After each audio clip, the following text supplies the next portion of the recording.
Dans les ballons, pour l'avenir c'est formant. Plus de 300 clichés dans cette exposition sur les débuts de la photographie. Une véritable plongée historique et sociologique dans le Bourbonnais à l'aube du XXe siècle.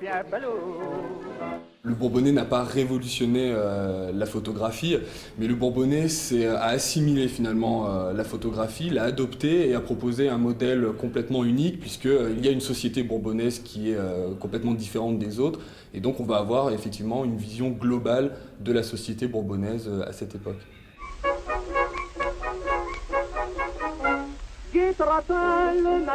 À l'époque, le traitement photographique de la société bourbonnaise est marqué par une distinction entre la bourgeoisie et la paysannerie.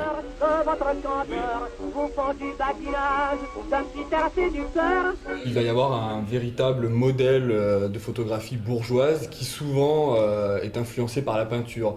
La mise en scène est primordiale dans la photographie bourgeoise et notamment sur cette photographie c'est assez flagrant, on reconnaît bien les thèmes du Déjeuner sur l'herbe, par exemple, d'Édouard Manet. Cette référence à la peinture permet de réaliser des photos assez osées pour l'époque, comme cet homme couché et caressé par deux femmes, inspiré d'un tableau de Courbet. Mais en 1900, la photographie est encore un marqueur social. La bourgeoisie se fait tirer le portrait et fait imprimer des cartes de visite. La noblesse d'Ancien Régime se faisait faire le portrait en peinture.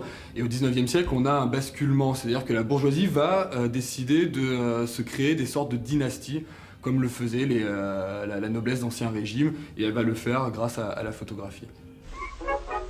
Dans le monde rural de 1900, quelques portraits photographiques, mais surtout des scènes de la vie quotidienne.